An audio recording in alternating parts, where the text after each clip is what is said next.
Welcome friends, आपका मेरे channel में बहुत बहुत स्वागत है।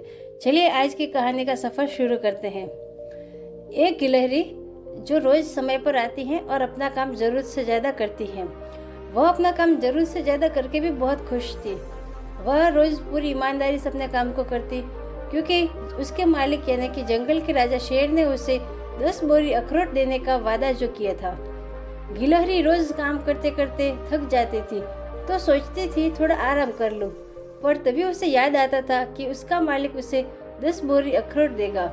तब गिलहरी फिर से काम पर लग जाती थी। गिलहरी जब दूसरी गिलहरी को देखती तब उसे भी लगता था कि मैं भी खेलूं, पर उसे अखरोट याद आ जाता था। फिर काम पर लग जाती थी। थोड़ी उदास होती थी। जब वो बहुत ज़्यादा थक जाती थी तो कुछ समय के लिए रेस्ट करती, पर जैसे वो अपनी आंखें बंद करके रेस्ट करती तब उसे अखरोट याद आते और फिर से अपने शरीर को काम पे लगा देती थी। उसका मालिक भी शेर यानी कि बहुत ईमानदार था। ऐसा नहीं था कि वह उसे अखरोट नहीं देगा, वो उसे अखरोट देता था। ऐसे ही समय बीतता रहा। गिलहरी पूरी ईमानदारी से अपना काम करती रही। एक दिन ऐसा भी आया कि जंगल के राजा शेर यानी कि गिलहरी के मालिक ने उसे 10 बोरी अखरोट देकर हमेशा के लिए आज़ाद कर लिया। तब गिलहरी अखरोट के पास बैठकर ये सोचने लगी कि अब इस अखरोट को मैं क्या करूं? अब ये अखरोट मेरे किस काम के? मैं पूरी जिंदगी काम करते करते मेरे दांत तो घिस गए, इन्हें अब खाऊंगी तो खाऊंगी कैसे?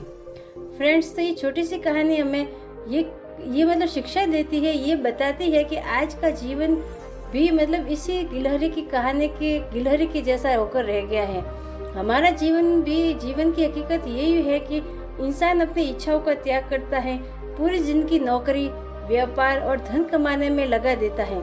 जब वह 60 वर्ष की उम्र में होता है, सेवानिवृत्त होता है, तो उसे उसका जो फंड मिलता है या उसका जो बैंक बैलेंस होता है उसे भोगने की वो क्षमता भी खो देता है।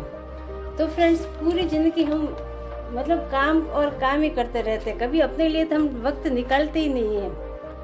तब तक जनरेशन भी बदल चुकी होती है और परिवार को चलाने वाले बच्चे भी आ जाते हैं।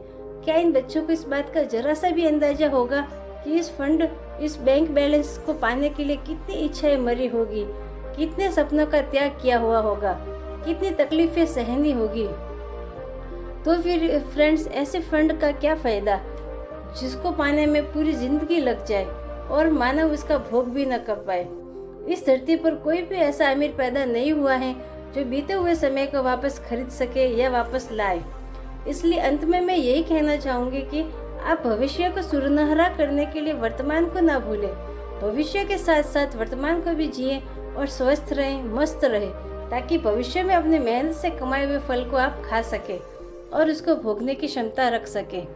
तो फ्रेंड्स, आज की कहानी आपको कैसी लगी मेरे चैनल पर कमेंट करके ज़रूर बताएं। मेरे चैनल को लाइक करें, शेयर करें और सब्सक्राइब करें, ज़्यादा से ज़्यादा शेयर करें।